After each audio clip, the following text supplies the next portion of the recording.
what's up everyone, and welcome to my review for Ender's Game, which of course is the film adaptation of the classic sci-fi novel of the same name that came out in the 1980s, and I heard that book is muy magnifico. That's good, right? I think that's good. I don't know Spanish, but I also don't know how to read, so I didn't read the book. I heard it was fantastic, though. So I was really looking forward to seeing the movie just because I heard the book was so good.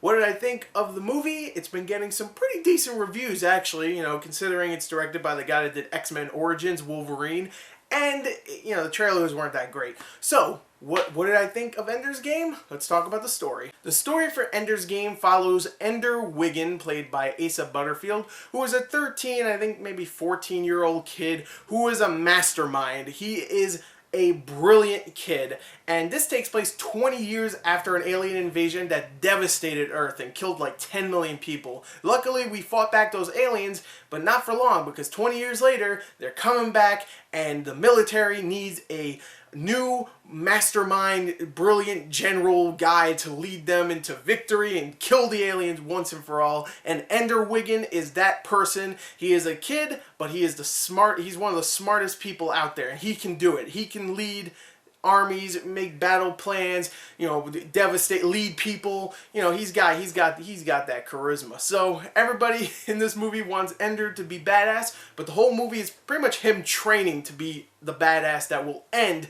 the alien menace. There you go. There's a story. I'm not even gonna explain it anymore. I'm terrible at explaining stories. I think nowadays I just explain it as good as I can, and that's pretty much as good as it's gonna get for this. So there you go.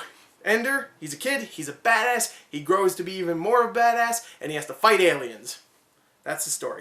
Now, in all seriousness, the story here, even though I didn't explain it as good as I could, is really phenomenal. I loved it. It is the highlight of this film because it slows down, and people might not like that it slows down a lot, but it really does slow down a lot just to show you character development. Give these characters actual character, make you care about them, because by the end, you know, if there's a bunch of explosions and action happening and you don't have characters that are, you know, well developed and you actually like, then, you know, all those explosions and whatnot, they're just not really, you know, I mean, it's just not intense. You know, I mean, you're just watching things explode, which is fine if you really want to see that. But if you don't care about the characters, you're not going like, oh man, what's going to happen? You don't care. And I really love that they do that, because at the end, you really do care what happens, even though I wouldn't say it's the most intense thing, but still. The character development is great here. Ender starts off as a very smart kid, and by the end, he's a genius. He really is. He's just a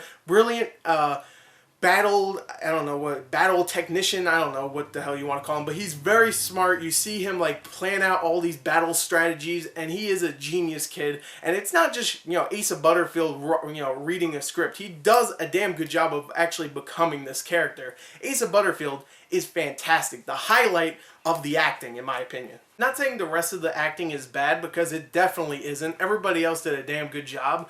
But Asa Butterfield, his character had so much complexity and so much character development from beginning to end. You needed a good actor to portray that character, and you have one with Asa Butterfield. He just did it so good. He really was, and you really cared about that character, and you knew what he was thinking just by, you know, the way he's reacting to stuff. He doesn't even need to say anything, and you know what he's thinking. That is the sign of a good actor, and I think Asa Butterfield might become one of our best actors out there, because he's so good. He's so good, and he's like so young too. I think he's like, what, 13, 14?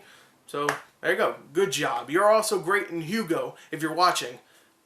Gore is your #1 fan. I like you, Asa Butter guy.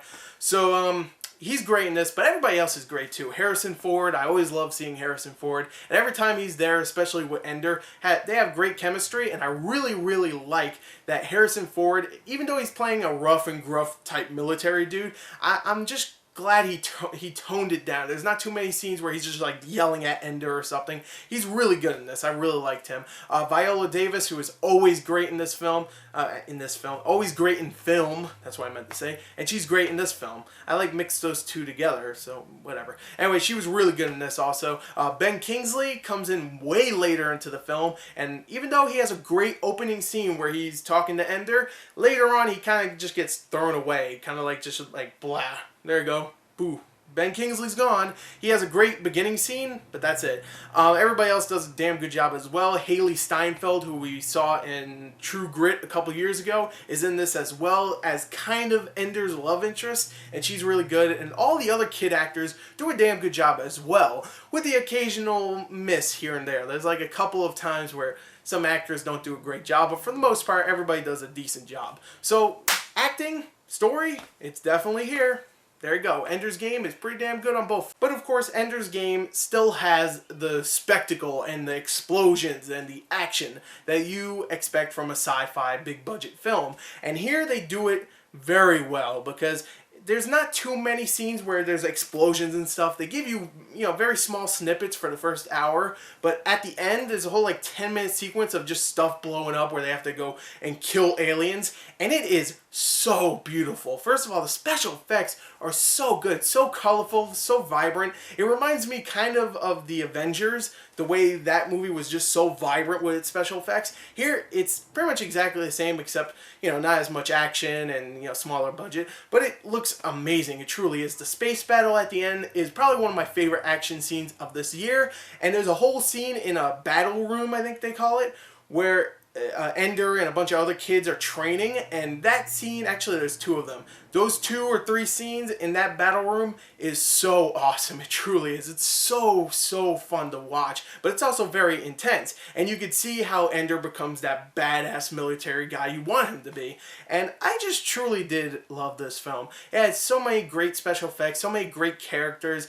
I would say that some characters, kind of just disappear, kind of like Ben Kingsley's character, but besides that, the dialogue is great. The story is very well paced, very well done. It's not too long. It's only I think it's a little bit less than 2 hours. It's not like a big sci-fi epic where it's 3 hours long, which thank God for that. It's just very well done. I really enjoyed this film. So I'm going to give Ender's Game, I don't care what anybody says, I'm going to give it a 36 out of a 40. That's a high score, but I really enjoyed it. And if you don't like it, I don't care. So there you go, 36 out of a 40. Go check out Ender's Game. It's definitely worth your time.